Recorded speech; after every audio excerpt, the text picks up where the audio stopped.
নওগাঁর মান্দায় বাংলাদেশ জাতীয়তাবাদী স্বেচ্ছাসেবক দল মান্দা উপজেলা শাখার উদ্যোগে তৃণমূল নেতৃবৃন্দের সঙ্গে কর্মী সভা 2025 অনুষ্ঠিত হয়েছে। বুধবার বিকেলে উপজেলা প্রাথমিক শিক্ষক সমিতি মিলনায়তনে এই কর্মী সভা অনুষ্ঠিত হয়। সভায় সভাপতিত্ব করেন উপজেলা শাখার সিনিয়র যুগ্ম আহ্বায়ক শাহরুল ইসলাম এবং সঞ্চালনায় ছিলেন সদস্য সচিব এমদাদুল হক। অনুষ্ঠানে প্রধান অতিথি ছিলেন স্বেচ্ছাসেবক দল কেন্দ্রীয় কমিটির সহ সভাপতি রাসেল মাহমুদ এবং প্রধান বক্তা হিসেবে উপস্থিত ছিলেন সহ সাধারণ সম্পাদক মোকসেদুর রহমান আবির। কর্মী সভা উদ্বোধন করেন জেলা স্বেচ্ছাসেবক দলের আহ্বায়ক শফিউল আলম টুটুল। বিশেষ অতিথি হিসেবে আরও উপস্থিত ছিলেন জেলা সদস্য সচিব মোস্তাফিজুর রহমান মানিক, সিনিয়র যুগ্ম আহ্বায়ক দেওয়ান কামরুজ্জামান কামাল, সাবেক আহ্বায়ক শামসুল ইসলাম বাদল, যুগ্ম আহ্বায়ক শামীম হোসেন সাজু, তালহা জুবায়ের ও উত্তরা বিশ্ববিদ্যালয়ের ছাত্রদলের সাবেক আহ্বায়ক অনিক হোসেন সহ উপজেলা ও ইউনিয়ন পর্যায়ের নেতৃবৃন্দ।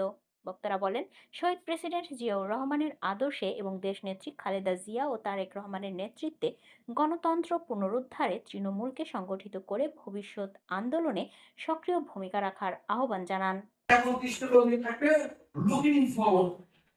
সামনে আমরা সমাজ কিভাবে সফলতার দিকে নিয়ে যাব, কিভাবে দেশ আমাকে আমরা বাংলাদেশে প্রধানমন্ত্রী হিসাবে প্রতিষ্ঠিত করব, সেই প্রত্যাশা এবং সে কিন্তু আমাদের মানে সর্বোপরি কাজ।